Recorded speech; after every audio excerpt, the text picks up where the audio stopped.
سے ہماری پوری باڈی پر وہ کنٹرول کر لیتا ہے. بائبل اس کو جو ہے عیاں کرتی ہے، اس کو ظاہر کرتی ہے. جس خدا نے ہمیں بنایا ہے وہ یہ بیان کر رہا ہے. آئیں اس بات کو پڑھیں گے. مقدس متی رسول کی معرفت لکھی گئی یسوع مسیح کی انجیل مقدس اور اس کا 6 باب اور اس کی 22ویں اور 23ویں آیت کو پڑھیں گے.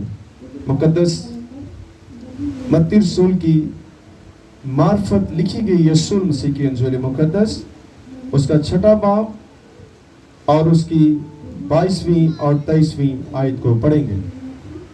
کلام مقدس میں یوں مرقوم ہے، بدن کا چراغ آنکھ ہے، بس اگر تیری آنکھ درست ہو تو تیرا سارا بدن روشن ہوگا، اور اگر تیری آنکھ خراب ہو تو تیرا سارا بدن تاریک ہوگا. بس اگر وہ روشنی جو تجھ میں ہے تاریکی ہو تو تاریکی کیسی بڑی ہوگی. کلام مقدس کے پڑھے سنے جانے سے ہم سبوں پر خدا کی برکت ہو. آواز کو نہیں آئی تو کتری لگ گئی تو پھر آمین زور دی کریا کرو. دیکھو پیسے نہیں لگ دے، فری ہے اور اس کی برکت ملتی ہے. سو آج کا مضمون ہے بدن کا چراغ کیا ہے؟ آنکھ ہے. آج میں آپ کو بتاؤں گا آنکھیں جو ہے ہماری ہیڈ لائٹ ہے. آنکھیں ہماری کیا ہے؟ ہیڈ لائٹ ہے جو خدا نے ہمیں دی ہے تاکہ اس ہیڈ لائٹ کے ذریعے سے ہم اس بدن کو محفوظ کر سکیں. اگر آپ کسی ایسی گاڑی پر سفر کریں رات کو، خصوصاً رات کی بات کر رہا ہوں، اس کی ہیڈ لائٹس نہ ہو تو کتنے لوگ اس گاڑی میں سوار ہوں گے؟ جی کوئی بتا سکتے ہیں؟ ہاں نہ ہی کر دو کہ مشکل سوال پوچھے. میں نے آپ کو بتایا ہے کہ گاڑی کی ہیڈ لائٹس نہیں ہے، خراب ہو گئی ہے اور رات کا سفر ہے تو کتنے لوگ اس ہیڈ لائٹ جس کی خراب اس گاڑی میں سفر کریں گے؟ کوئی نہیں. ادھر ڈرائیور جنہیں مرضی یقین کرے تو ہم کچھ نہیں میں ہوں دندا تسی بیٹھو گے سفر کرو، میرا نہیں خیال کوئی بھی منے گا، کیونکہ اس گاڑی میں بیٹھنے کا فائدہ ہی نہیں ہوگا، کیونکہ وہ سفر نہیں آپ کا پورا کرے گی. وہ کہیں نہ کہیں آپ کا ایکسیڈنٹ کروا دے گی، کہیں نہ کہیں آپ کو نقصان ہونے والا ہے، کیونکہ ہیڈ لائٹس کے بغیر گاڑی ادھوری ہے. اسی طرح اس ہیڈ لائٹ کی جو خدا نے یہاں پر بتایا ہے کہ بدن کا چراغ کیا ہے؟ آنکھ ہے. کبھی ان پر غور کیجئے گا کہ آنکھیں، اور میں 3 مہینے باتیں بتا دی، آنکھیں، کان اور آپ کی زبان اور آپ کا منہ جو ہے یہ بہت اہم حصے ہیں باڈی کے. ان کے ذریعہ سے شیطان آپ کے اندر جاتا ہے. اس لیے یسوع مسیح نے کہا کہ اگر تیری آنکھ خراب ہے، اگر تیری آنکھ تاریک ہے تو تیرا پورا بدن جو ہے وہ تاریک ہو جائے گا. یعنی آنکھیں آپ کو ناپاک کرتی ہے، آپ کی باڈی کو انکلین کر دیتی ہے. اس لیے آنکھوں پر غور کیجئے گا. آپ دیکھیں گے سب سے پہلے گناہ جو ہے ابلیس نے کس طرح سے کروایا. ابلیس نے باغ عدن میں ان تینوں بدن کے حصوں کو استعمال کیا اور ان تینوں حصوں کی وجہ سے انسان نے نافرمانی کی ہے. جب آپ پیدائش کی کتاب اس کے 3 باب میں دیکھتے ہیں تو سب سے پہلے شیطان نے ہوا کے کان میں باتیں کی ہیں، کانوں کے ذریعے اس سے بات کی ہے. اس کو بتایا ہے کہ جو پھل خدا نے منع کیا ہے یہ آپ کے لیے کتنا فائدہ مند ہے. اس نے اس کے جھوٹ کو سنا. آج بھی ہم کانوں کے ذریعے سے ابلیس کے جھوٹ کو سنتے ہیں.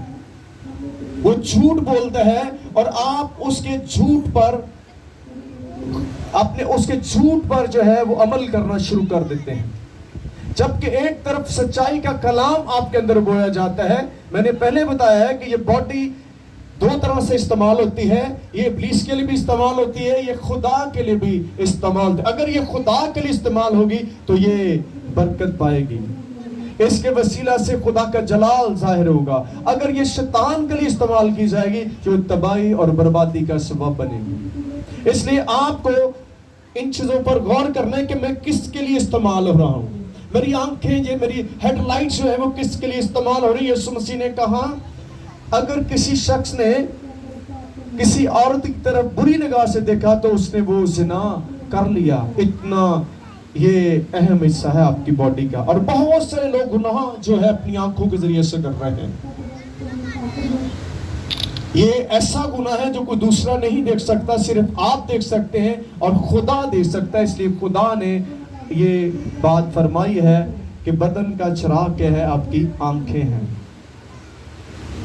اور جب ابلیس نے آدم کے کان میں یہ باتیں ڈال دی, پھر اس نے دوسرا اعضاء اس کا استعمال کیا, وہ آنکھیں تھیں.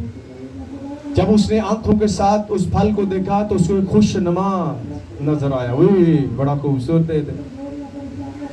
جب یہ دو ہو گئے, تیسرا اس نے جب یہ ساری پلان ہو گئی تو اس نے کہا انہوں پھر کھا کر بھی اہلی کڈا چنگا ہے.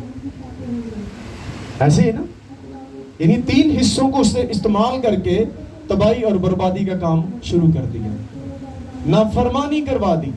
آج آپ اپنے کانوں کو کیسے استعمال کرتے ہیں؟ یہ کان برائی پھیلاتے ہیں. یہ کان جو ہے یہ اچھائی کے لیے بھی استعمال ہو سکتے ہیں. برائی کس طرح سے ہوتی ہے؟ جب ہم ایک دوسرے کی عیب جوئی کرتے ہیں, جب ہم ایک دوسرے کے لیے برا بول رہے ہوتے ہیں. ان کانوں سے آپ سنتے ہیں لوگوں کی عیب جوئی. اگر کوئی شخص آپ کے سامنے کسی کی عیب جوئی کرتا ہے یا چغلی کرتا ہے تو اسے منع کر دیں, اسے ڈانٹے کہ یہ کان اس مقصد کے لیے استعمال نہیں ہو سکتے. اس طرح سے آپ بدی سے بچ سکتے ہیں.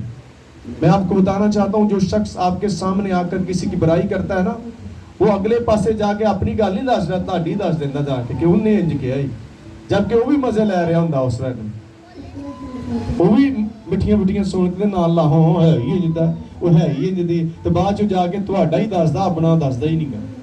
تو اس لیے آپ اپنے کانوں کو, اپنی زبان کو مس یوز نہ ہونے دیں. یہ آپ کی روحانی ترقی کو ختم کرتا ہے, یہ آپ کے ریلیشن کو توڑ دیتا ہے. ایسے ہے کہ نہیں؟ بولو, کوئی سمجھ آ رہی میں نے کیا کہا ہے؟ ہاں جی بیٹیوں بتاؤ کیا میں نے بات کی ہے؟ ہاں جی فیری کیا میں نے کہا ہے بتائیں ذرا. آپ نہیں بول رہے, میں نے اس سے پوچھا. ہاں جی کیا میں دیکھنا چاہتا ہوں فوکس کتنا آپ لوگوں کا. فوکس رکھیں, کیونکہ جو آپ یہاں کر رہے ہیں ٹائم ویسٹ نہ کریں. یہاں ویسٹنگ لیے نہیں آئے, آپ کچھ لینے کے لیے آئے تاکہ آپ متعارف ہو جائیں.